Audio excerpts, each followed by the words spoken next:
This is the Palm M515. It's a basic color PDA. It runs on Palm OS, and it's got a full touchscreen, and it also has a color display, which is pretty cool because it's great for viewing images and basic videos and clips and stuff like that.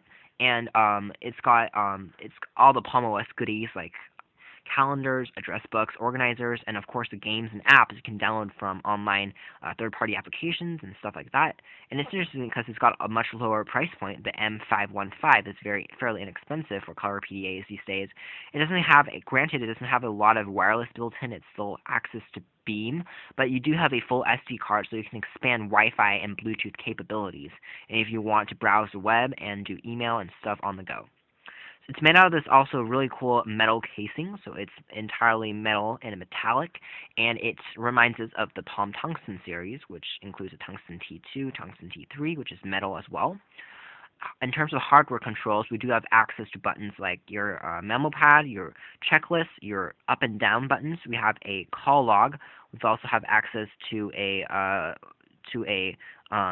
calendar button. On screen, we have a graffiti area for virtual typing and for virtual handwriting recognition. We also have access to a home, a drop-down menu button, and a calendar key and a search button. This is a resistive screen, but there is, of course, a backlight on the actual LCD display. Display isn't that sharp. Of course, it's not sharp in this day and age. Even back then, it's very colorful, it's bright, and fairly readable under direct sunlight, which is pretty impressive. But it's not that sharp. You can definitely see pixelation. So it's better suited for basic graphics and stuff like that. Definitely great for Java games and basic stuff you want to add on. On the back, though, you have got a basic dock connection for syncing and charging, and on the top, we do have a SD card, so that we talked about spring-loaded. You can add memory, you can add Wi-Fi, you can add Bluetooth, and again, the back is metallic, so it's overall really cool. It also has a lithium-ion rechargeable battery, so when you put it onto the dock, it automatically recharges. There's also two belt clips on the side. This is fairly inexpensive too. Even when it came out, it was only around $200 or underneath it.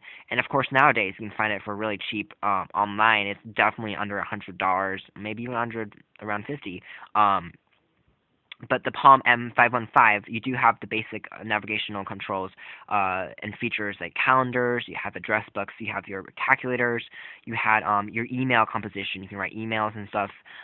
You did have your graffiti, your memo pad, all powered by a Motorola Dragon Ball Z processor, which is around 33 megahertz, but you can check out more on the Palm M515, which is one of the ancestors, of course, of today's smartphones and pocket computing. But it's interesting. It's one of the midway products. It's not the earliest, which composes of all monochrome displays. It's in the middle, where things are getting a lot sleeker. We're getting rechargeable batteries.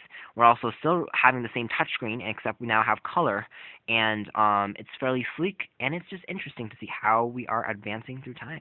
This is the Palm M515, the Retro Throwback Review. Thank you for watching at OS and VTXReviews.com.